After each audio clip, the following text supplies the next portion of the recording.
Your players have just been teleported onto the jungle island of Cholt. In the vibrant and colorful Port Nyanzaru, you have your NPC companion say to them, "The soulmonger is hidden somewhere on this island. You must find it and stop the death curse. If you need me, I will be with my friend in the other side of town." And she leaves. Then you turn to your players and you ask them the question that in some ways defines Dungeons & Dragons. What do you do? And your players respond, They don't know what to do. They don't know where to start. I mean, obviously in D&D, the whole point of it is that you can do anything. You can search for traps. You can go to the blacksmith. You can walk east until your legs give out. But we don't play D&D just to do random inane actions in an imagined world. Well, most of us don't. We play D&D to meet challenges and create stories. And that's why we go on adventures. Adventures have discrete goals and objectives. And we don't want to be making choices that aren't going towards those goals. So when you turn to your players and you say, "What do you do?" and all they respond with is a doe-eyed stare, or they look at their character sheet and they go, "Oh, I have insight. Can I insight a way forward?" It's because they don't know what choices they have available to them that can get them closer to those goals. They don't even know what their options are. And it's our responsibility as a DM to put those options in front of them. Most of the time, you don't have to do this explicitly. The very nature of the game implies certain options to players, especially in a dungeon or in combat. Left or right? Which exit will we take out of this room? Which monster do I want to hit with which spell? These are the kinds of things that are baked into the game, options that we don't have to explicitly show unless they're very new players. And even outside those contexts, there are tropes and assumptions that just exist in a generic fantasy setting that can imply options to your players. Though you don't want to take those too much for granted, your players might think, we're in a city, it's fantasy land, let's go see the wizard. A wizard knows spells can help us, or something like that. It's part of the reason why it's always easier to have a generic, Tolkien-esque fantasy setting in D&D, because it implies so many things that exist in the consciousness of people who play this game. In fact, D&D itself has such a long and storied history. There are tropes and assumptions about how D&D players behave that experienced veterans might have that newer players might not. For example, I loot the bodies, I search for traps, etc. These sorts of habits that exist that imply options. But outside of those scenarios, you're very likely going to have to show the players the options yourself.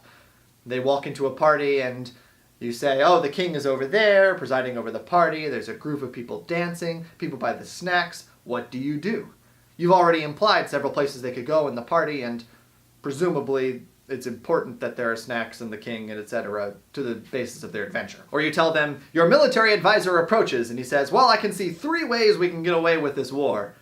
Way 1, we kill him. Way 2, we blah, blah, blah, blah, blah, blah, blah." Or to go back to our introductory example, before you have your NPC leave, she can say something like, "The jungles of Cholt are very dangerous. You'll want a guide to get through them. You can find one with a merchant Prince Jobal, or at postings around the city. Or who knows, you might get lucky, find the right person at a tavern."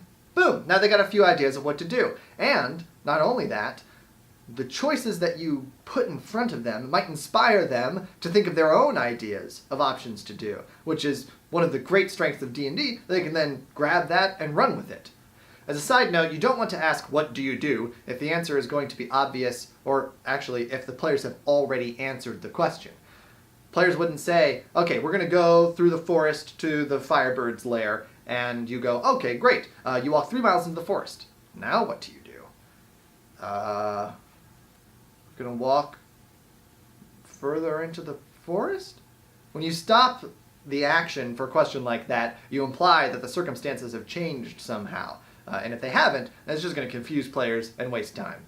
This is all to say that the basic structure of D&D is that the DM describes a situation, asks the players what to do, they make a choice, and the DM resolves it with the rules and describes a new situation. Rinse and repeat. If you're asking, "What do you do?"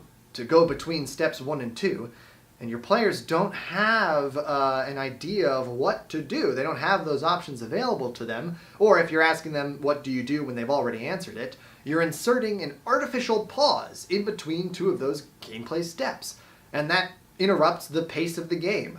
If you're always prepared when you ask, "What do you do?" then the pace of your game improves significantly, and it gives you all the more time for juicy choices and role-playing. And that's what this game's all about. Yep! New place!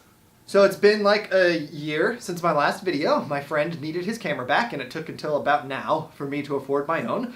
I've moved since then, you can see, and I've also been working on something of my own. I made my own adventure. I published it on the DMs Guild. It's called The Heist at Nimressa.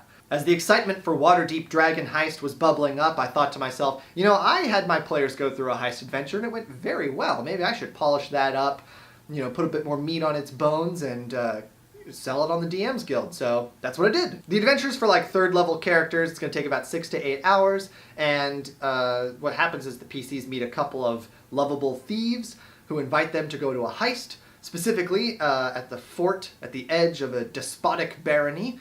And yeah, it's very open-ended. The players are free to choose exactly how they're going to do the heist, whether they're going to scout out defenses extra, you know, case the joint, and that kind of thing. And it's been received pretty well. If that sounds interesting to you, there's a link to it in the description. Check it out, see the previews on that page, and see if that's something you'd be interested in. And that's my news for you guys. Feel free to leave a comment, and we can get a discussion started about what do you do, and making sure players know the options they have available at them, different ways to figure that out, things that you thought about while watching the video, whatever. And I'll be able to respond to them when I see you again quite soon.